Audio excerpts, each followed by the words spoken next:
Estamos de volta, vamos seguir com o nosso CBDA. O segundo painel abordará o tema Reforma Tributária e Regimes Fiscais Especiais.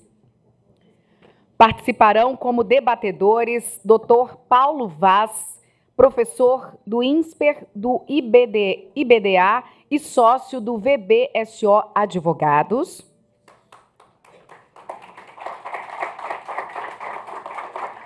Dr. José Francisco Barreto, gerente tributário da AMAGE.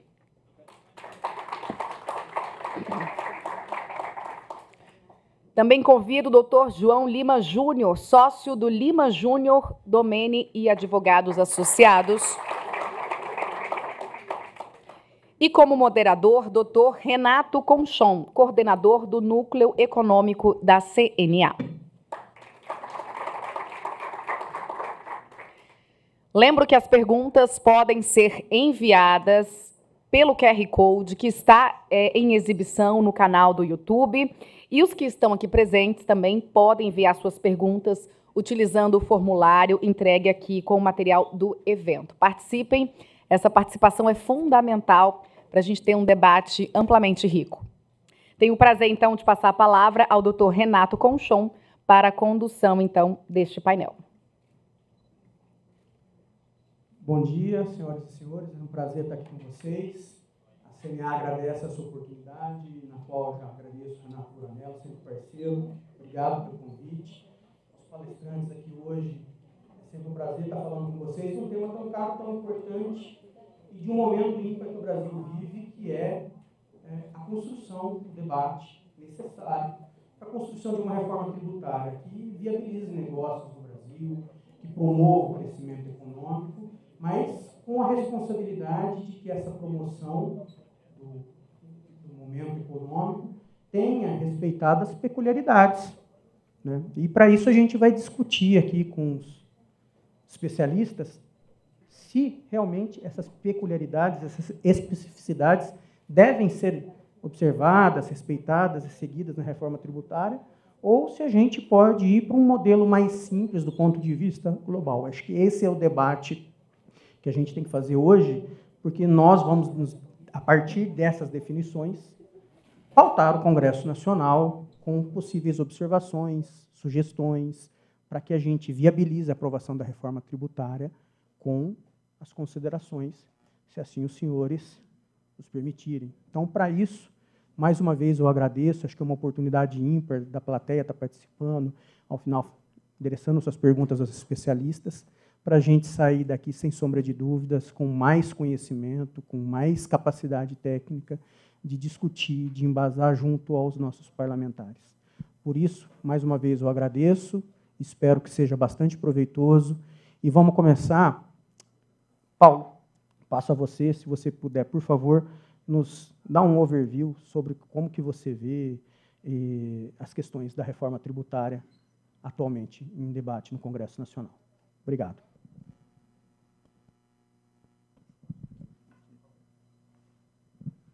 Bom dia a todos. Agradecer à organização pelo brilhante evento, a oportunidade de estar aqui ao lado de pessoas que, indubitavelmente, respiram o tema da reforma tributária dentro do agro. Todos nós aqui na condição de aplicadores do direito e na busca de um caminho para iluminar nossos parlamentares e fazer a coisa certa pelo Brasil. Eu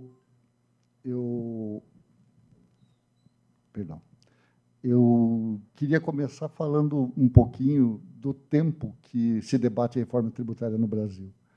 Eu estava começando a carreira, 30 anos atrás. O atual ministro da Economia era presidente do centro acadêmico da faculdade que eu frequentava, e o ministro Alexandre de Moraes, colega de turma. Naquela época já se falava de reforma tributária. Nos anos 90 se discutia reforma tributária. A Constituição não tinha 10 anos e se falava em reforma. De lá para cá, nós tivemos 150 emendas. Então, isso quer dizer que nós temos vocação nata no Brasil para reformar. E reformamos as coisas que não estão bem feitas. O sistema que foi herdado da Constituição de 88 já veio torpe, já veio corroído, carcomido, com a imperfeição. É um sistema tributário cuja arrecadação, cujo financiamento do erário é feito às custas da população. Mais de 50% do erário é pago com dinheiro arrecadado de tributação do consumo. Só 20% é oriundo da tributação da renda. Exatamente o contrário do que acontece com mais de 80% dos países da OCDE. Mostrando com isso que o sistema atual é injusto. É injusto porque a arrecadação feita com base no consumo exclusivamente, ela é, por natureza, desigual. Ela faz o rico que compra um produto pagar o mesmo imposto que o pobre, o sujeito que tem um jatinho e o sujeito que mora debaixo da ponte pagam a mesma coisa. Então, está errado, não pode ser assim. É preciso mudar, ninguém nega isso.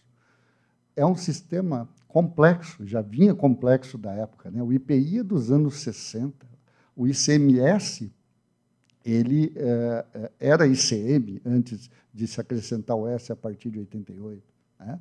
A gente tem aí essa herança, portanto, de mais de 50 anos de um sistema que não reflete mais a realidade do país que o aplica. Né? Mais de 5.500 municípios, 27 estados, um Distrito Federal e a União legislando sobre 50 cobranças que são tributos ou são assemelhadas a tributos. A quantidade de legislações necessária para criar conformidade a esse sistema é simples de imaginar, que é bastante complexa. Né? Essa complexidade é geradora de conflitos. Num ranking de conformidade, de complexidade tributária, em que 69 países foram analisados por uma organização internacional dedicada a esse tema, o Brasil ocupou a 60ª posição. Só 9 países ficaram atrás da gente. Os países que ficaram atrás da gente são a Índia, a Itália, para dizer que não estamos tão mal acompanhados assim, pelo menos de gente bacana, né? E outros países de economia muito truncada, muito travada. Nós estamos atrás da Argentina. Né? Então, é evidente que esse mundo é assim. Eu criei meus filhos nesse ambiente como tributarista, né? Trabalhando muito tempo com compliance, depois que saí da auditoria e fiquei só na advocacia liberal, trabalhando com a confusão do Estado para tentar fazer justiça para o contribuinte que é vítima dela. Né? Então, nós não estamos aqui para debater se é necessária a reforma. Acho que a sociedade tem convicção de que a reforma é fundamental. Mas qual reforma nós queremos? Né? Nós temos aí um sistema que, para ser reformado, precisa levar em consideração o ambiente que nós estamos vivendo. É evidente que o atual governo não tem uma proposta de reforma administrativa, ou seja, não tem na plataforma desse mandato, e essa legislatura deve acompanhar esse ritmo, a reforma de Estado. Não vai diminuir o tamanho do Estado. Então, se não vai diminuir o tamanho do Estado, você vai partir para aumento de arrecadação. Mas a reforma, então, é para aumentar a arrecadação ou é para trazer eficiência para o país e que, com a simplicidade que a reforma promete trazer, vai produzir mais e vai arrecadar mais, não porque houve aumento de carga, mas sim porque houve eficiência, porque houve uma transformação. O problema é que a nossa última experiência com isso foi uma micro-reforma ocorrida no final do governo Fernando Henrique, quando foi introduzido o sistema de não cumulatividade para PIS e COFINS. Como é que foi esse sistema? Esse sistema, primeiro, trouxe o PIS, que era cobrado a alíquota de 0,65% da Receita, e introduziu um sistema de não cumulatividade não plena. A não cumulatividade nos nossos tributos sobre o consumo, ela não é financeira, ela é física e legalista. Né? E o governo, quando percebeu que deu certo para o PIS, estendeu para o COFINS. A que custa? A custa de aumentar as alíquotas em 150%. Então, quando a gente fala da reforma, e nos bastidores a proposição é de um IVA de 25%, e a gente percebe debates desonestos intelectualmente, para quem é aplicador do direito, a gente vê a desonestidade intelectual quando você cita um país no exterior como exemplo de uma coisa que você considera absurda no país, mas não faz a ponderação do contraponto de que o Brasil é um país especial, né? Quando você cita o exterior, por exemplo, para dizer que nós precisamos acabar com o CARF, que ele é um tribunal administrativo de exceção que não existe em nenhum país do mundo, você também não traz a informação que eu acabei de passar, de que nós temos mais de 50 tributos, 5.000 e tantos municípios, uma confusão generalizada. Você não traz essa informação, e isso é desonesto intelectualmente.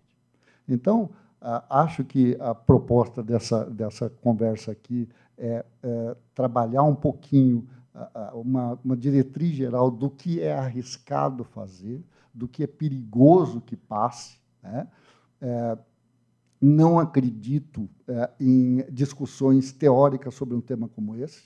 Eu, talvez pelo meu DNA de aplicador do direito, eu me afino muito mais à linha do Renato Conchon, que eu tenho acompanhado o trabalho brilhante que ele faz aí como apoiador da CNA, trazendo luz para o assunto com números, né? Quem ganha e quem perde? Se você é prestador de serviço, programador de informática, paga PIS/COFINS a 3,65 e um ISS de 2 ou 3, conforme o município, você tem 6 de carga sobre a receita, sobre o teu produto. Você vai para 25, sem crédito, porque você é prestador de serviço e tem mão de obra de pessoa física. Então, você não pode ter dúvida que você vai perder. Se você vende um equipamento agrícola, um trator, uma sementeira, uma colheitadeira, você vai ter, numa saída interna dentro do Estado de São Paulo, nenhum ICMS, 0 de IPI, vai ter um PIS/COFINS aí na casa dos 6%. E vai ter um crédito acumulado que você vai poder desovar como notícia boa. Mas não tem dúvida que você vai sair de 6 para 25. Então, tica esse outro aí.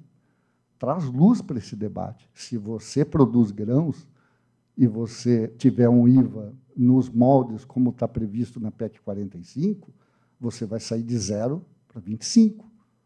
O IVA hoje é 0, não porque a alíquota nominal seja 0, é porque no agro você tem, muitas vezes, um sistema que trabalha com diferimento do ICMS, diferimento de PIS/COFINS, não tributação de IPI.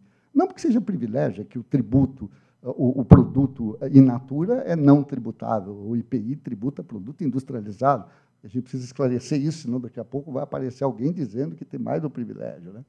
Então, para encerrar e passar a palavra, que nós combinamos só fazer um pupurri introdutório e deixar cada um de nós fazer a primeira impressão, eu diria que o que tem que nortear o debate, que precisa trazer luz para o debate, é levar para o Congresso o contraponto da desinformação, do debate desonesto intelectualmente, que traz só metade da conversa, né? Não tem país do mundo que não trate o produto do agronegócio de maneira especial. Não existe.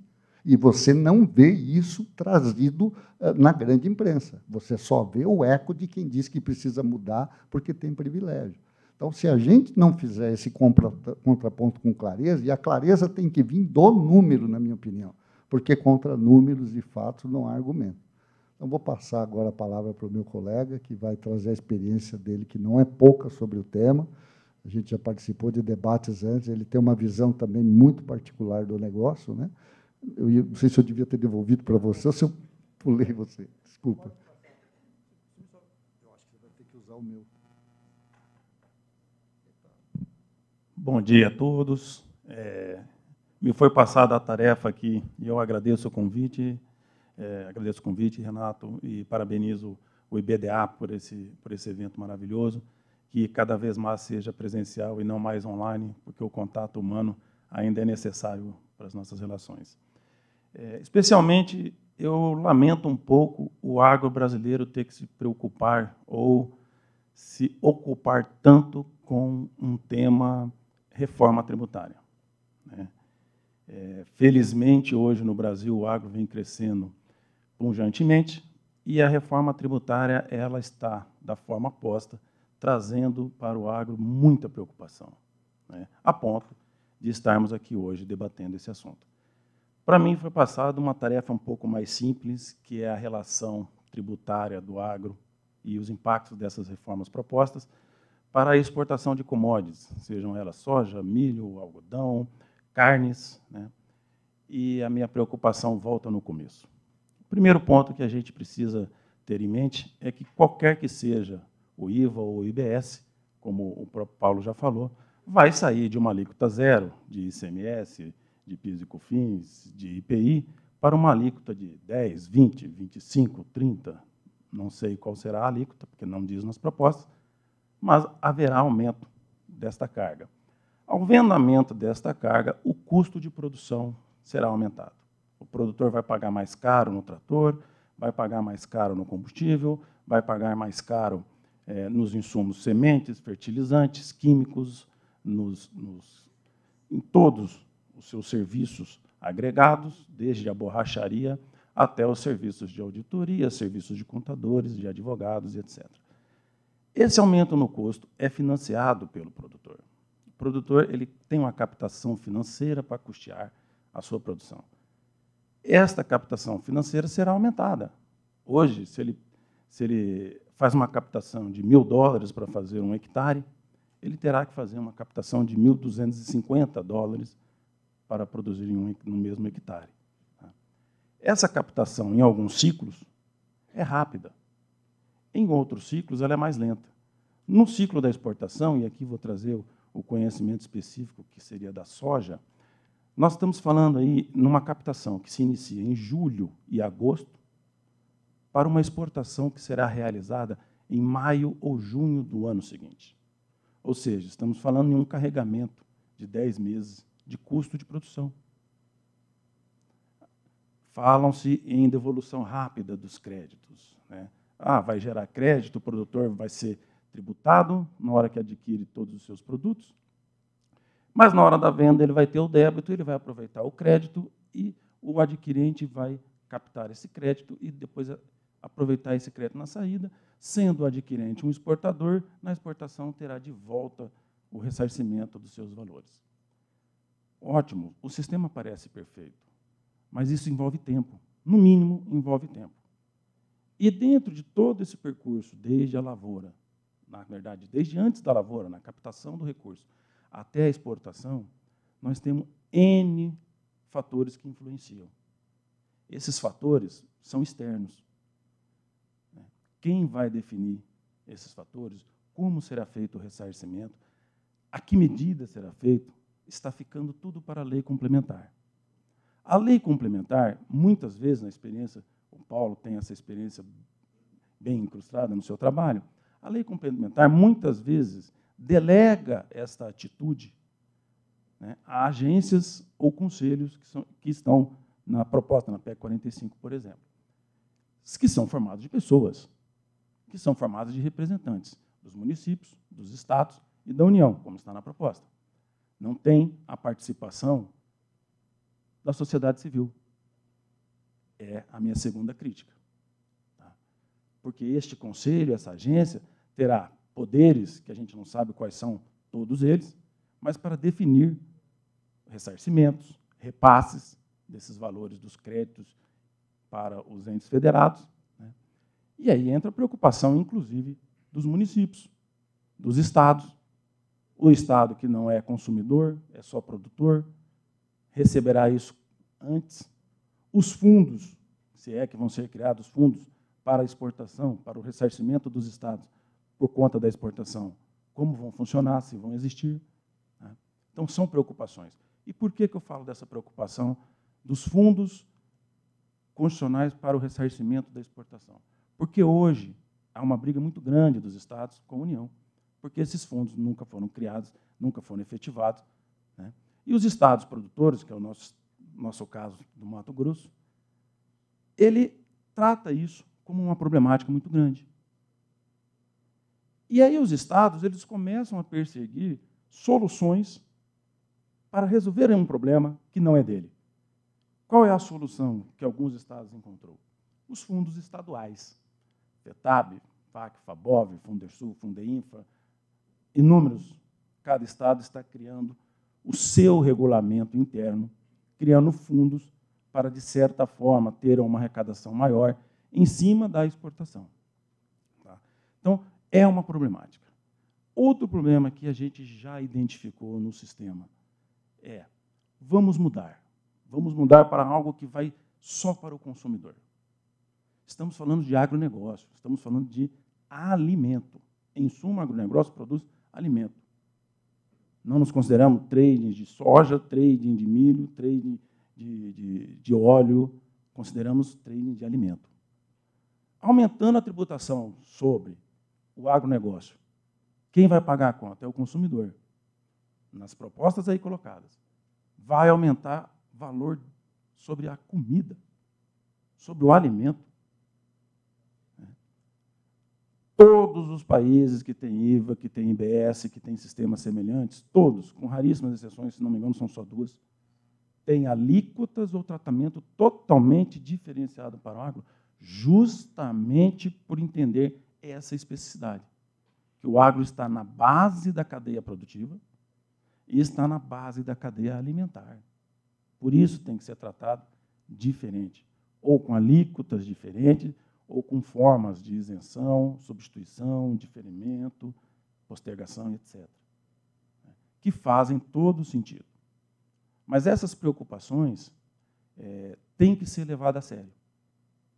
A reforma tributária está colocada pelo governo como uma proposta econômica, tá? E o agro está num pedestal de atenção muito forte, em vista dos números apresentados por todos que vieram fazer as suas palestras inaugurais, o que representa o agro hoje para a balança econômica brasileira. Então, esse peso do agro na balança econômica, na balança de exportação, traz para o agro uma atenção e talvez um preconceito de que o agro precise pagar mais. O que eu vejo que os números não afirmam isso. Quando colocados os números, que se o agro já representa 22% da arrecadação, representando de 20% a 25% do PIB, ele já está contribuindo eficientemente para a arrecadação. Talvez alguma realocação de um tributo federal para estadual e vice-versa melhorem esta posição. Mas aumento de carga tributária e aumento de custo financeiro por conta de repasse de crédito de um para outro é caríssimo para o agronegócio, que em tempos de abundância é ótimo e consegue arcar com esse custo. Mas em tempos de intempéries, e aí o agro é um sistema que está muito ligado às intempéries, qualquer intempérie afeta o resultado drasticamente, não há como se suportar qualquer tipo de aumento de crédito ou aumento de custo financeiro ou tributário. Tá? Então, essas são as principais preocupações que a gente tem quando olha o efeito das reformas aí postas dentro do agronegócio.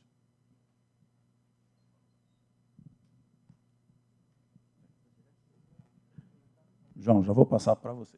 Tá ótimo, tá bom. Boa tarde a todos. Renato, gostaria de agradecer o convite, parabenizar a IBDA pela organização. E eu estou com um problema, né, Renato? Porque depois dos dois, eu estou com o mesmo problema que tinha o 8º marido da Elizabeth Taylor, sabe? O que eu posso fazer de diferente aqui? Mas vamos tentar. Vamos lá. A minha missão ficou para falar um pouquinho dos efeitos da reforma para o pequeno produtor. Quando a gente pensa em agro, a gente pensa em grandes produtores, a gente pensa na indústria, mas a gente não pode esquecer que dentro do agro, uma parcela significativa é formada pelos pequenos produtores. Pequenos produtores, médios produtores, pessoas físicas. E aí, quando a gente vê realmente há uma necessidade, como o Paulo falou, a sociedade toda está unânime que há necessidade de uma reforma tributária, mas é para trazer mais simplificação e não aumento de carga tributária. E quando a gente olha para o pequeno produtor rural, ele hoje não paga PIS/COFINS, ele hoje não paga IPI, ele hoje não paga ICMS e ele não paga ISS. A partir das propostas, ele passa a pagar todos esses tributos. E mais, a PEC 45 determina que não é possível nenhum tipo de regime especial de tributação. Não é possível crédito presumido, não é possível diferimento, não é possível isenção, redução de base de cálculo, ou seja, não precisa, como o Paulo até comentou antes, não precisa ter estudado em Harvard para saber que uma alíquota que é zero, incorporando, seja 20%, 25%, a tributação vai lá para cima, não tem como não ir lá para cima. Né? Só que, além disso, além do produtor, o pequeno produtor, incorporar no seu preço de venda do produto, ele também tem os insumos, como o Francisco falou. Ele vai comprar defensivo, vai comprar semente, vai comprar fertilizante, ele vai locar máquina. Esses pequenos produtores vivem muito de locação de colheitadeira, de plantadeira, e a locação de bens móveis está incluído nas duas propostas como também fazendo parte da base da tributação. Ou seja, eu tenho um custo lá para cima, mas aí a defesa vem e diz, mas tem a não cumulatividade. A não cumulatividade resolveria tudo isso. Não é bem isso, né, Francisco? Francisco acabou de dizer. A gente tem um problema sério. Primeiro, não vamos esquecer que de safra a safra esses custos todos são feitos. E esses custos todos só vão ser recuperados na venda da safra, que quando você fala de ciclo de ano inteiro, você tem que financiar isso. E para financiar isso, você precisa de capital de giro. E para precisar de capital de giro, você precisa ter um custo financeiro. Né? Então, você só não aumenta a tributação, não aumenta o custo, você aumenta o seu custo financeiro de capital de giro. Né? E outra, como o Francisco disse também, por isso que eu tenho que falar um pouquinho diferente de tudo que vocês falaram aqui, Francisco. Como o Francisco disse, quem determina o preço é o mercado. Nós estamos falando em bens que são vendáveis. Não é porque eu vou aumentar 25% no meu preço hoje, de imposto, que o mercado vai pagar exatamente o que pagava para mim pelo feijão, pelo arroz, pelo chuchu, pela batata e assim por diante. Não vai, o mercado é que vai ditar isso. E quando ele ditar que o preço tem que ser menor porque não comporta, não dá para reduzir a parte do tributo, vai ter que reduzir a parte do preço. Não tem jeito.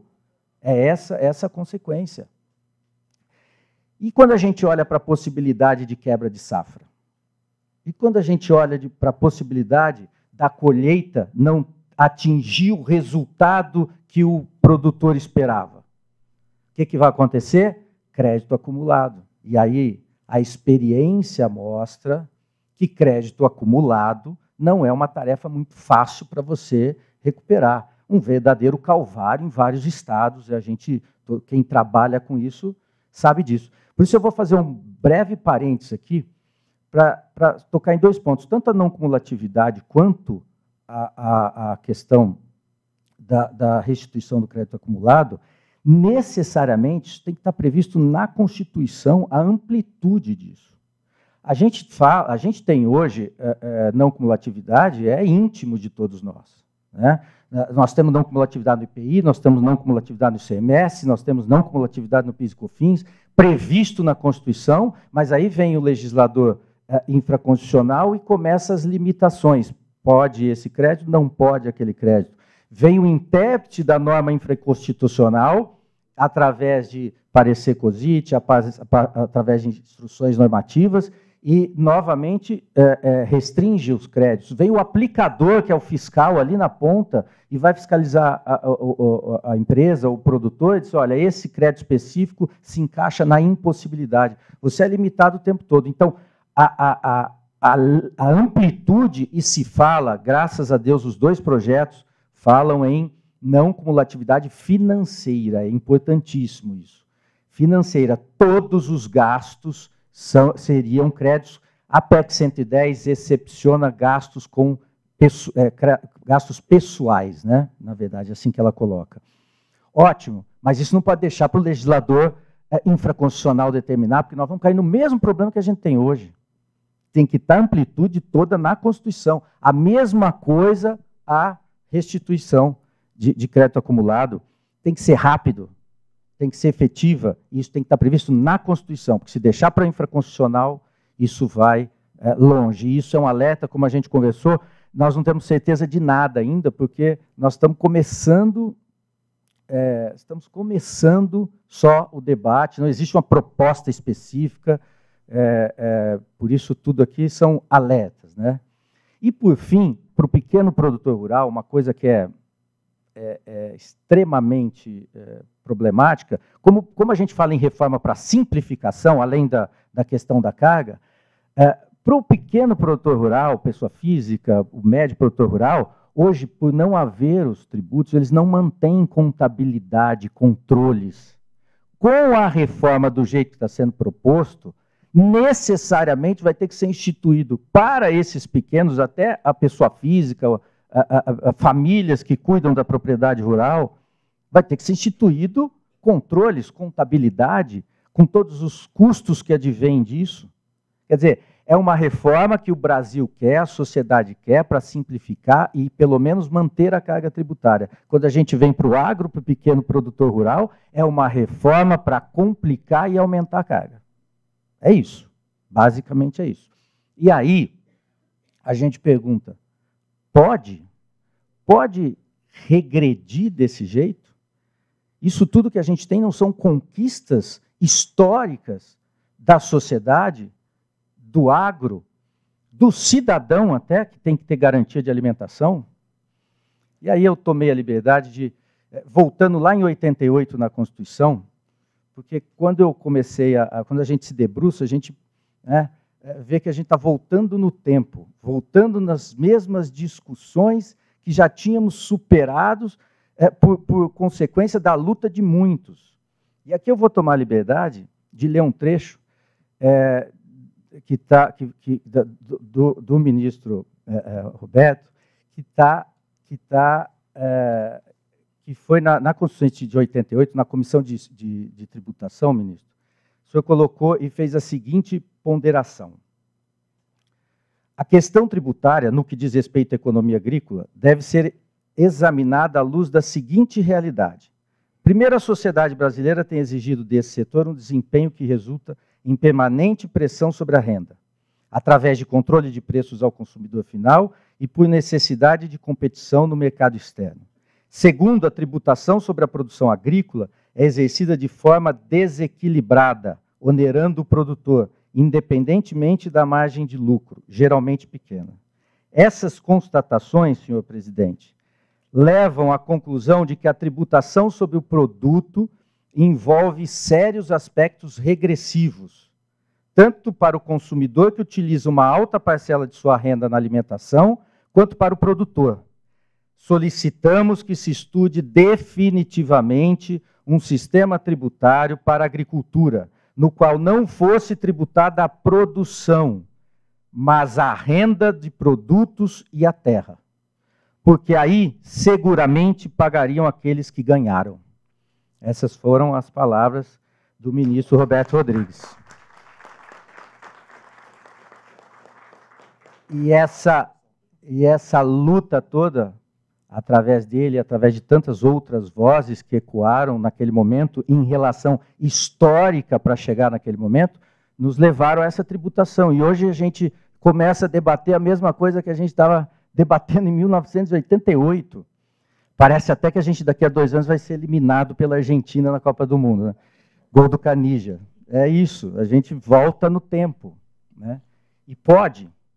Bom, eu vou terminar porque tem muita coisa para falar, a gente pode ir falando durante o debate, mas existe um regime jurídico constitucional do agronegócio, o agro, que, no meu entendimento, inspira em inúmeros princípios de valores axiológicos muito fortes que não podem simplesmente serem afastados, desprezados, né? Inúmeros. Quando a gente vai para o direito, para o direito à alimentação do cidadão, quando a gente vai para a obrigatoriedade de utilizar a propriedade rural para a produção, o dever de produzir, quando a gente carimba a propriedade rural com uma função social. Quando a Constituição determina que a política, o Estado tem que ter uma política pública de incentivo fiscal à produção, a gente emana uma série de princípios que não podem simplesmente serem afastados. É isso. Obrigado.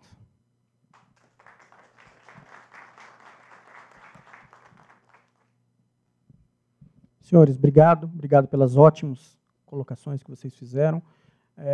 Solicito ao público, quem tiver alguma pergunta, por favor, façam, transmita para as meninas, que elas vão entregar e a gente vai poder fazer para enriquecer esse debate.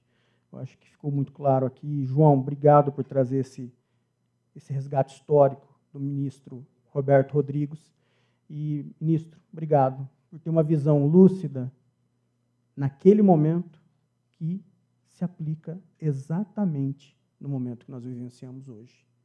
São visões como essas que nos fazem engrandecer como homens públicos com esse espírito reformador. E eu acho que, sem sombra de dúvida, esse resgate histórico do ministro Roberto Rodrigues pode ser usado, como o João muito bem colocou. Então, por isso, o nosso muito obrigado, porque esse debate tem que ser feito de uma forma transparente, de uma forma democrática, para chegarmos ao ponto ideal para crescimento do Brasil e do nosso setor, que é o agronegócio. Mas, bom, vou passar as perguntas aqui. O pessoal já está mandando algumas, o pessoal já me entregou, e eu agradeço. E provoco quem tiver mais alguma dúvida, que, por favor, o façam, inclusive o pessoal que nos acompanha pela internet. Tem duas aqui que eu vou juntar essas informações. Eu gostaria que vocês três discorressem um pouquinho sobre elas. A gente está discutindo sobre hipóteses, porque, como foi falado, ainda nós não temos um texto que será apreciado pelo Congresso Nacional. Muito se discute a possibilidade de uma PEC 45 ou a PEC 110, que foi falada aqui. Mas o Wander e o Sérgio perguntam o seguinte, em síntese. A PEC 46, conhecida como Simplifica Já, apresentada e debatida pelo senador Oriovisto, ela é uma alternativa viável? Focar em uma simplificação e não na reinvenção da roda, como estão querendo? Ao Wander e ao Sérgio, eu agradeço.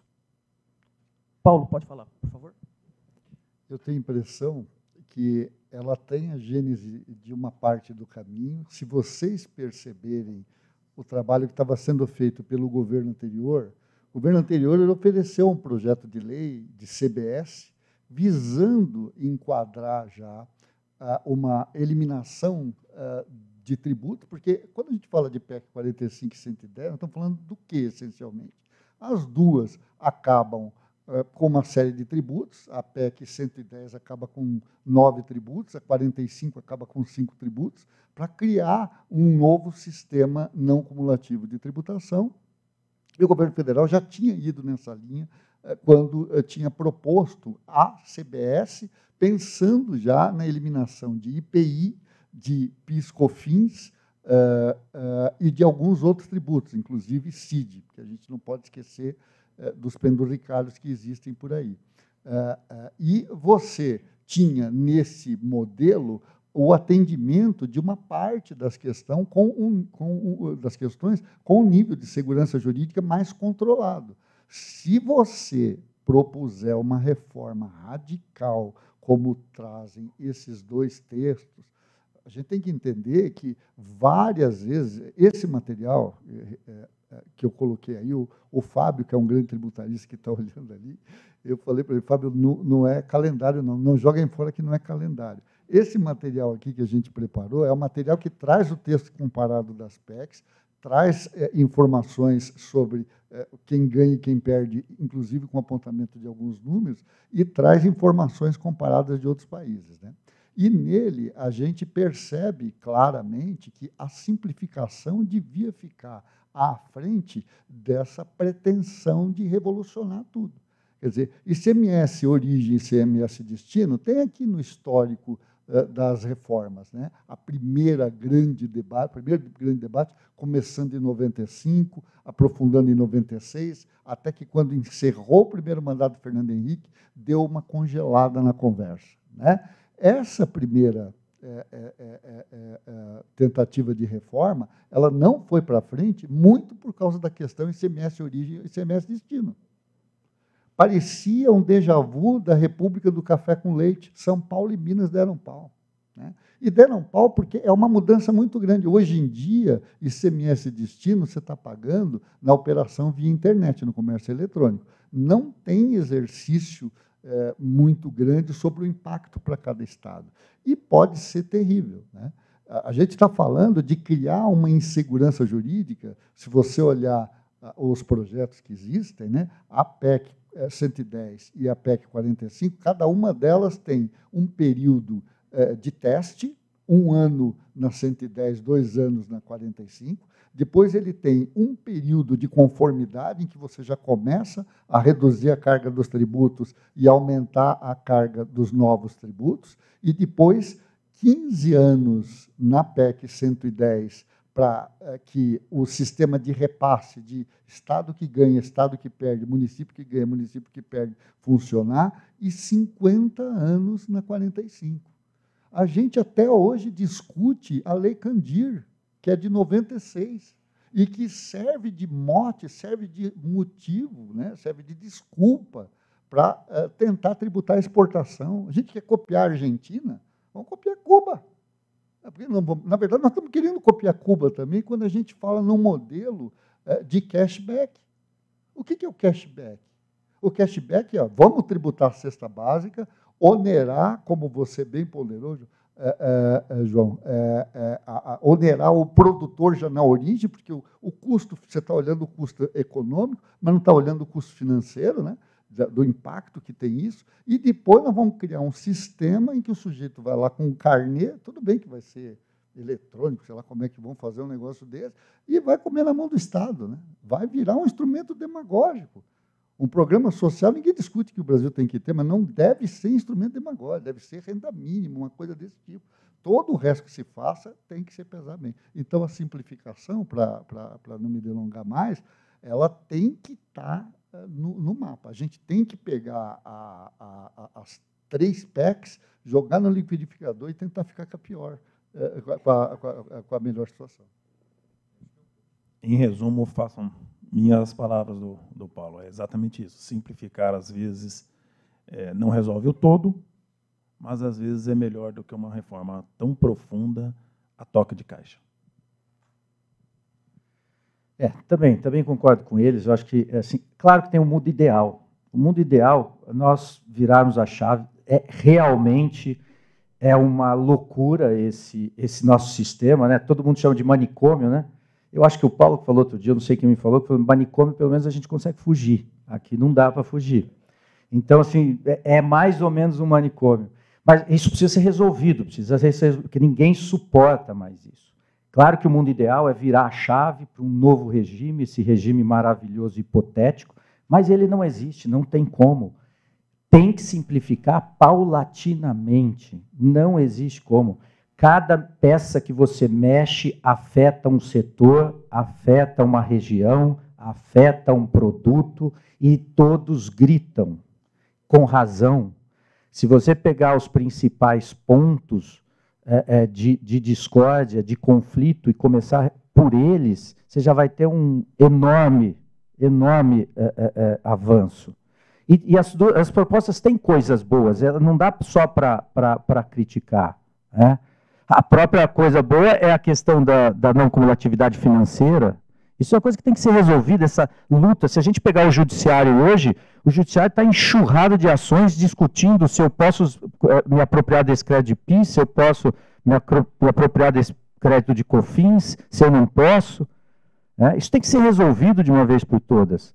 A PEC 110 traz, é muito interessante, traz o sistema de tributação através do controle bancário. Eu gostei muito da ideia. A arrecadação seria feita através dos pagamentos bancários. Né? O documento bancário, boleto, ordem de pagamento, seria um documento ligado um documento fiscal, linkado ao fiscal, que teria ali separado já o valor do produto, o valor do bem. e o próprio banco já depositaria na conta do ente tributante a parte do tributo e para o contribuinte o produto. Claro, tem que desenvolver isso tudo, mas quando você pega uma ideia dessa, simplifica de maneira genial, reduz muito a sonegação, reduz a inadimplência, né? Enfim, respondendo à pergunta, Renato, não acredito em virada de chave. E mais, né, quando a gente fala em virada total, Paulo estava falando do período de transição. Imagina o seguinte, que a PEC 110, a 45 prevê 2 anos de teste mais 8 anos de transição, reduzindo 1/8 por ano os antigos tributos e aumentando o novo tributo 1/8 por ano. Ou seja, nos próximos 10 anos, as empresas terão 2 controles. Tudo que existe hoje, mais o novo regime. Né? Nos próximos 10 anos, falando em simplificação, só há complicação aqui. Não tem como. É isso. Obrigado, pessoal. A gente está recebendo as perguntas ainda, por favor, quem tiver interesse pode mandar. Eu vou ler 2 perguntas aqui em uma, assim como no primeiro, porque eu acredito que são complementares. E já agradeço o Lauro e o Guilherme por terem enviado essas perguntas e repasso a vocês da seguinte forma. Por que o agro é conhecido como um setor que não paga imposto? E o que deve ser feito a respeito disso para transparecer a sociedade? E digo mais, o que o agro tem que fazer para garantir a segurança jurídica e a viabilidade econômica frente à reforma tributária? Se vocês puderem discorrer sobre esses 2 temas, eu agradeço. Obrigado, Lauro e Guilherme. Gente, eu usei essa expressão, eu gosto muito dela, porque eu não consigo ver um jeito diferente de emblematizar isso. Quer dizer, quando você tem um debate intelectualmente desonesto, ele não trabalha com a equidade, ele não trabalha com a realidade como ela existe. A gente viu outro dia uma manifestação setorial do setor de indústria, como se o setor de indústria não tivesse um pedaço do agro dentro dele. É um absurdo. Eu trabalho para clientes que são produtores de alimentos, eles são totalmente industriais. Então, ele pega farinha, pega o centeio, pega o ovo e transforma em pão, transforma em bolo. Ele não é agro. O agronegócio não chegou nele, então o agronegócio tem que ser contado de ponta a ponta, e eu aprendi isso com muita clareza, não só assistindo a Globo, porque a Globo, no Globo Rural, ele fala isso. Né? Agro é top, agro é tudo. Né? Mas na hora da gente divulgar a informação para o grande público do que está por trás do discurso de que o agro paga pouco imposto, ele não é levado em consideração. Então, tem que levar em conta que o agro começa no produtor do insumo agropecuário, ele começa no fornecimento da semente, da proteção da semente, do defensivo agrícola, passando pela produção do item do agro, a transformação dele, ou mesmo a venda dele in natura, tudo isso é agro. Se você somar tudo isso, você vai chegar nos 25% do PIB, com clareza que o João se referiu, e você vai chegar nos 22%, 23%. Agora, se você olhar só o agro da ponta, do sujeito que planta e vende, você vai conseguir enxergar um buraco ali. Né? A outra questão é assim, o agro ele é um grande produtor de commodities. Se ele é responsável por aproximadamente 50% da balança comercial, quer dizer que 50% das exportações brasileiras são agro. A Constituição norte-americana tem, numa das suas seções, escrito: não incidirá tributo algum sobre a exportação. Dá um Google e entra na legislação chilena sobre IVA de exportação. Você vai ver que a exportação do produto agro é privilegiada. Dá um Google e entra nos sistemas da União Europeia, você vai ver que lá tem uma desoneração. Então, o que o agro tem no Brasil é igual ao que tem em todo lugar do mundo. E o discurso precisa ser intelectualmente honesto, equilibrando as duas informações.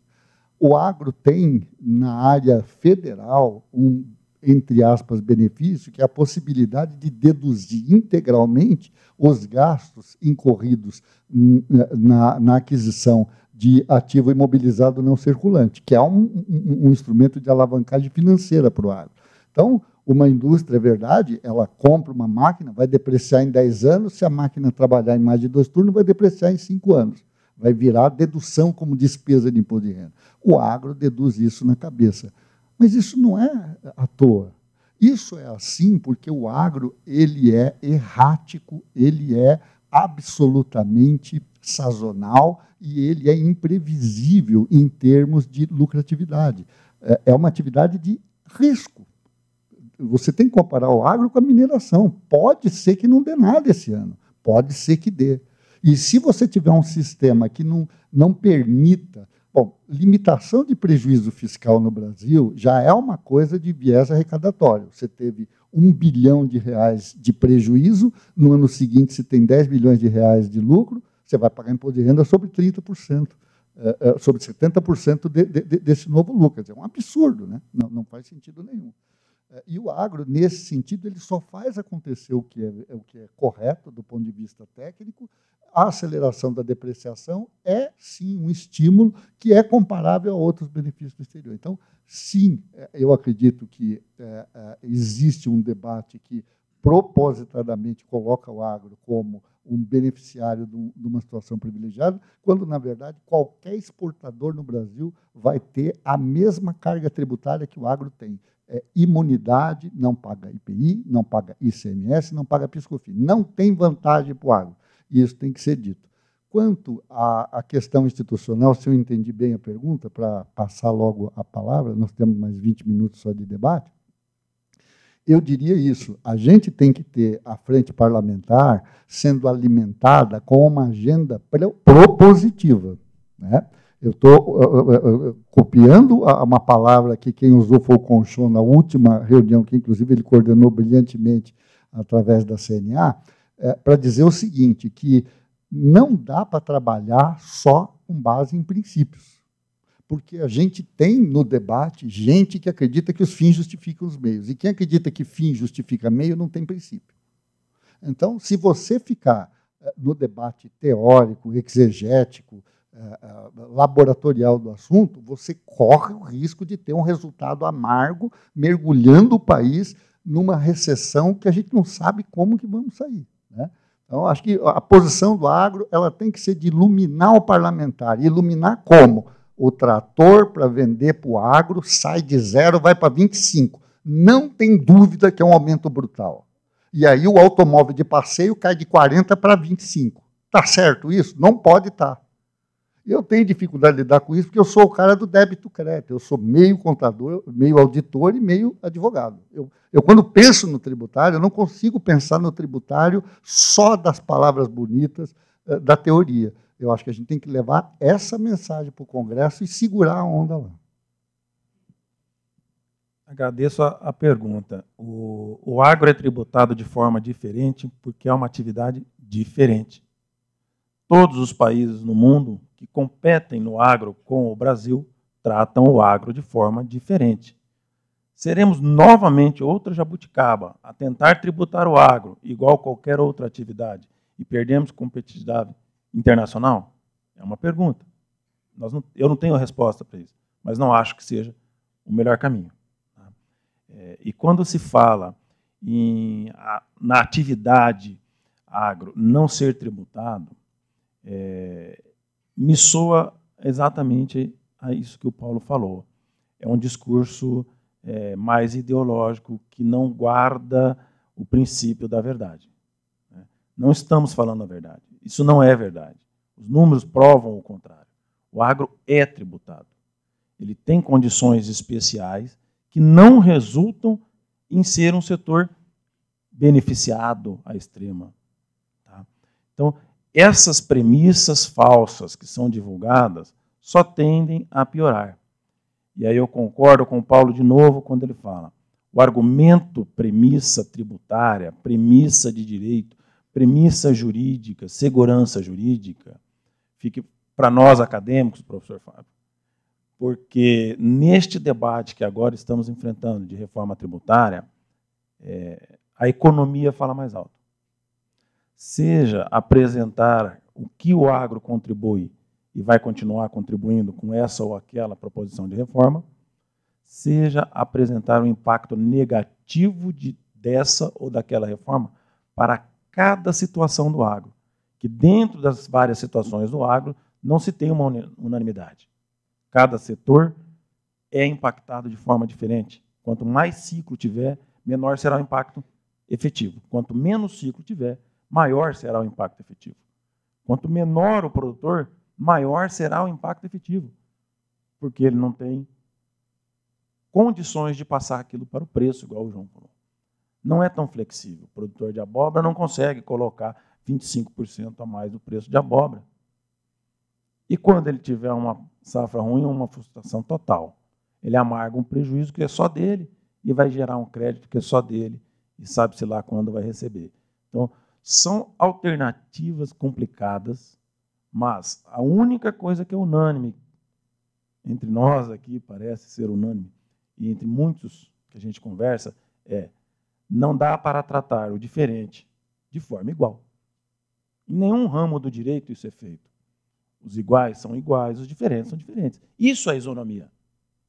Não é igualdade, é isonomia. Você tem que tratar o diferente de forma diferente. E o agro é diferente pela sua natureza, até por conta da natureza, e é diferente pela forma estrutural que no Brasil o agro é. Tá? Aqui a gente não consegue ter tantas cooperativas como tem o Japão, outros países, Austrália, Nova Zelândia, Suíça, que faz a junção de vários pequenos ficarem fortes. Aqui a produção individualizada ainda é em maior quantidade. Os números da CNA que o Renato apresentou ontem na Câmara expressam exatamente isso. Nós estamos falando de mais de 4 milhões de produtores rurais que são pessoas físicas, que atuam individualmente ali na produção. Comprar um trator 25% mais caro, pagar um insumo que hoje é isento 25% mais caro, faz algum sentido este pequeno, esses 4 milhões e 500 mil produtores rurais, arcarem com um tributo para lá na frente ter uma redução no preço do carro contra um aumento no preço do trator? Tá? Ou seja, esse é o discurso. Esse discurso tem que ser enfatizado de forma econômica para fazer um convencimento político. Senão a gente está fadado a que os discursos que não guardam a premissa da verdade dos números acabe sendo verdade.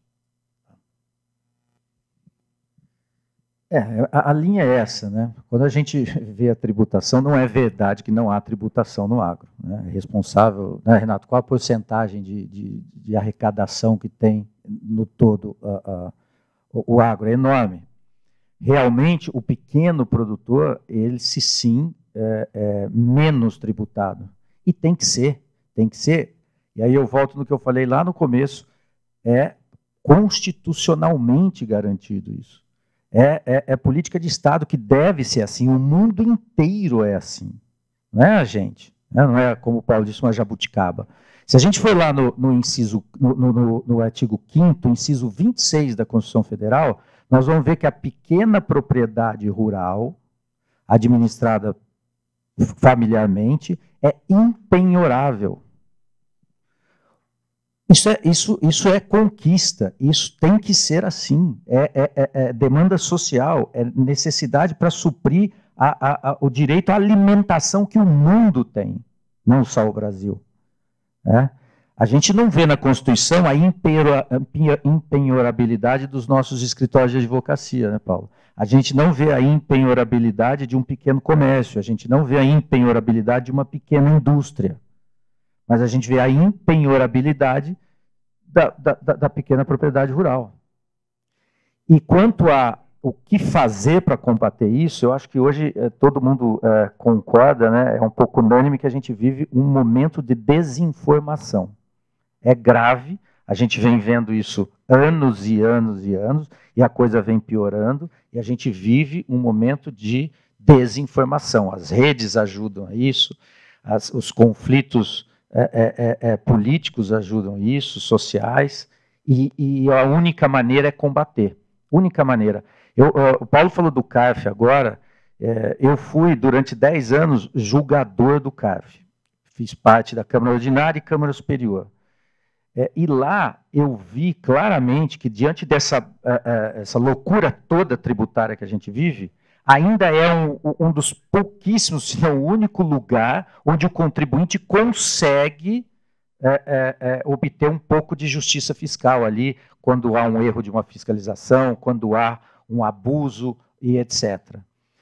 E há um mês, eu faço um desagravo ao CARF aqui, há um mês, ou nem um mês, rodou um vídeo, e o mundo do tributário recebeu isso, as empresas e todos que trabalham com o tributário, colocando que o CARF nada mais é do que um órgão para sonegadores, e destruindo o CARF, que é o único lugar que o contribuinte, se o contribuinte que viu aquele vídeo soubesse que é o único lugar que ele tem para correr quando ele é abusado fiscalmente, e é esse o mundo que a gente vive hoje, de desinformação. Então, eu acho que como combater isso, Renato? Informando corretamente, e é o que a gente está tentando fazer aqui.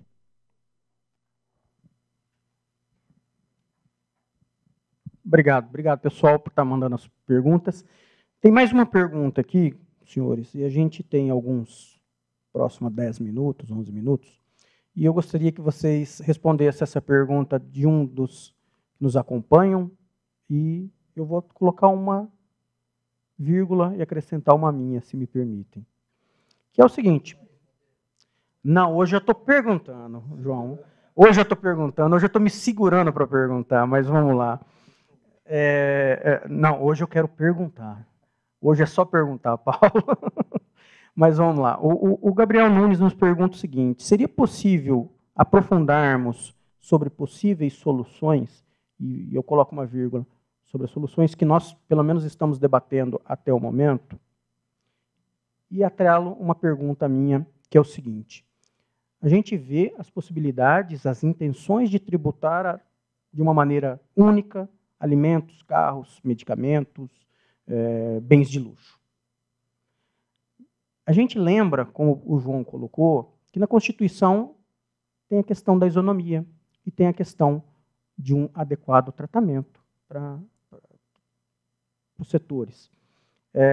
E eu lembro que a Emenda Constitucional 109, ela diz que deverá haver um plano de redução de subsídios tributários específicos concedidos à economia, vírgula, exceto para cesta básica, simples e outros.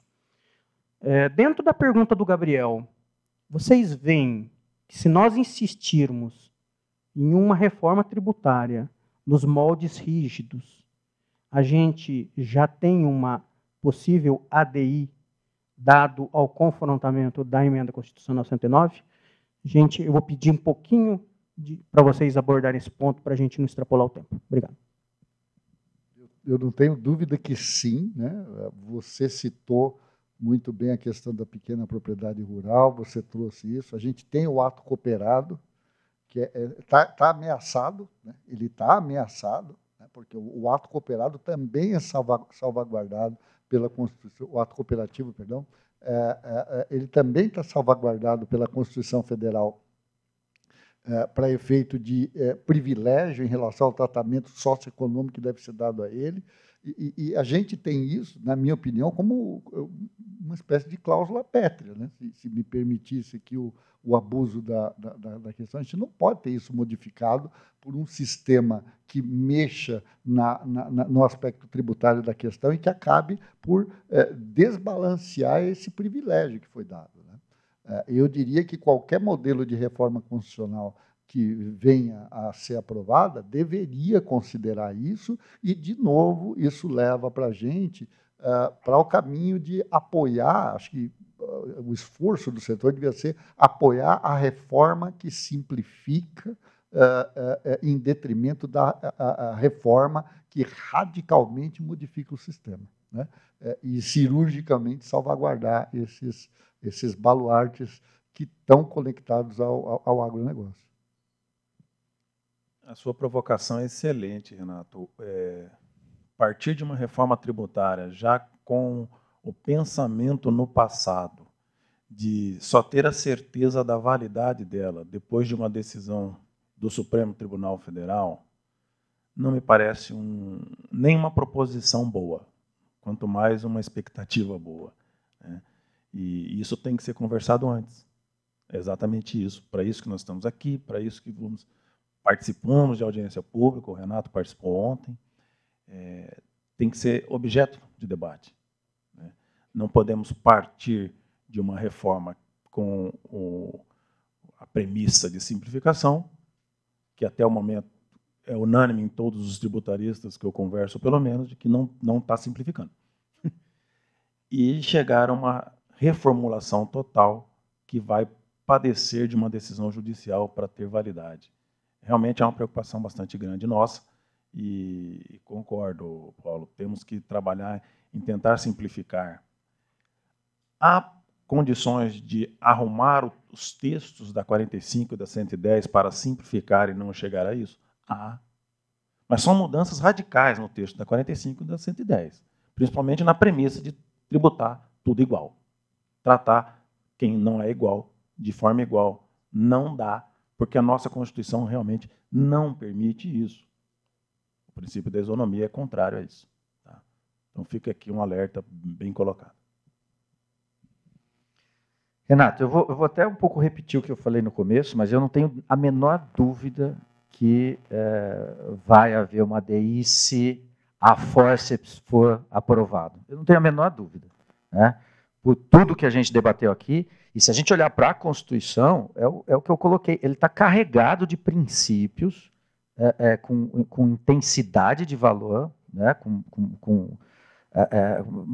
Axiologicamente muito forte, e que necessariamente dá sim para interpretar como causa pétrea, eu não tenho dúvida disso. Eu não tenho dúvida.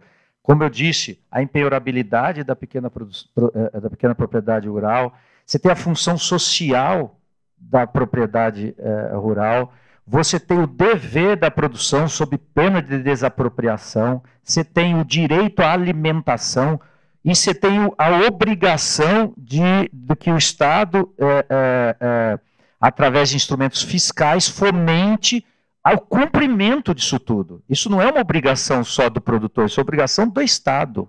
Então você encara um valor aí, um princípio que, para mim, essa proposta derrubaria uma centena de artigos constitucionais e seria uma nova ordem. E uma nova ordem a ser votada, segundo o que a gente ouve, em junho. Não dá. Quanto tempo discutimos a nova Constituição, a Constituição de 88? E agora passa a régua e em junho a gente vota. Que debate é esse, né? Ótimo, obrigado. Nós temos alguns minutinhos ainda. Veio um questionamento do Dene, que nos solicitou como ter acesso ao material comparativo das propostas de lei mencionadas. Aqui o Paulo, quem está presencialmente, recebeu esse material, está na pastinha. Tá? E quem não recebeu, Paulo, seria possível passar para o IBDA e o pessoal que nos assiste pela internet fazer o download disso aqui, o arquivo eletrônico? Te agradeço. Então, pessoal que nos acompanha de maneira virtual, estará no site do IBDA esse material comparativo nos próximos dias. Então, eu agradeço, Dene. Para a gente concluir o tempo aqui, a gente tem 4 minutinhos ainda, e eu gostaria de fazer uma provocação que no sentido de que muito quando a gente discute a reforma tributária com diversos atores aqui em Brasília, muito se fala, o agro não vai ter aumento de carga tributária, ele vai repassar ao consumidor final. Eu vou fazer uma pergunta dividida em 2. Primeiro, Barreto, você que faz exportação de commodity, esse acúmulo de crédito, quando você comprar do produtor rural, ele vai poder transferir de uma trading, quando a trading comprar de um produtor rural com uma alíquota de 25, 27, seja lá o que for, você vai pagar a mais por isso, mesmo com as considerações da Bolsa de Chicago? Como que você vai fazer essa conta de trás para frente? E já pergunto para o João também, para o produtor que vende a abobrinha para o supermercado. Ele vai repassar esse aumento de 25%, e qual que vai ser o impacto disso na cesta de consumo da população e na inflação? Se vocês puderem, Paulo, peço desculpa, mas eu gostaria de ouvir principalmente uma visão do mercado internacional e do mercado doméstico com relação a essa preocupação.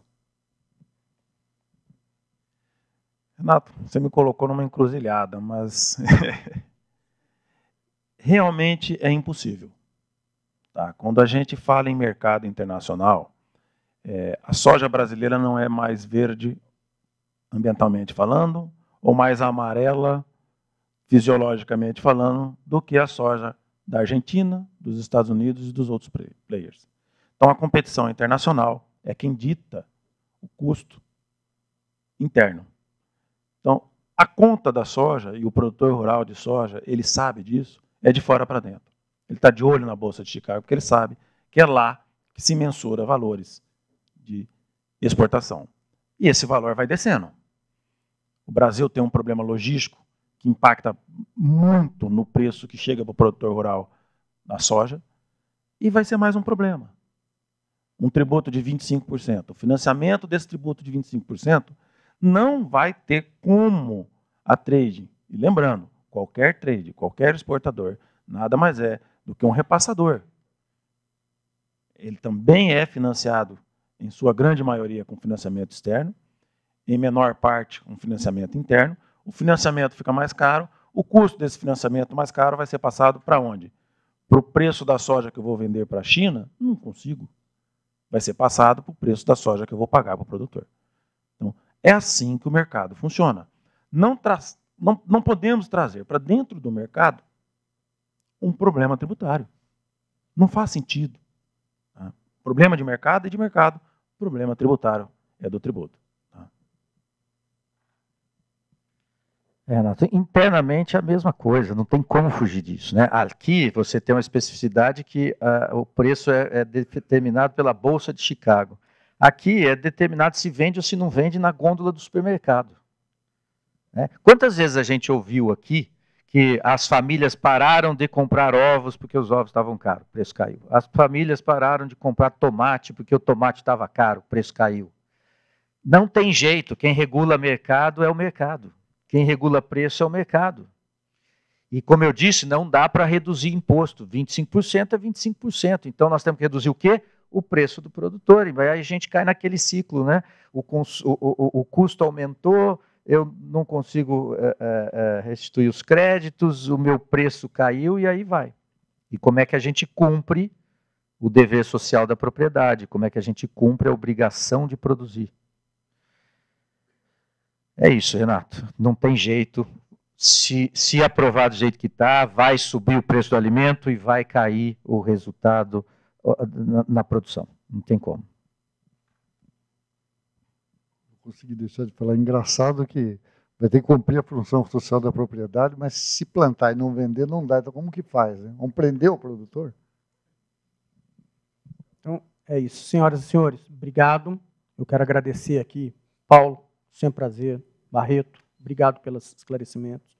João, eu quero agradecer também à plateia que nos brindou com as perguntas, com os questionamentos, a quem nos acompanha pelo YouTube, enfim, a todos vocês o nosso muito obrigado. Esperamos que ao final desse painel a gente tenha conseguido elucidar, elucidar eu não sei, né? Mas talvez colocar uma pulguinha atrás da orelha do pessoal.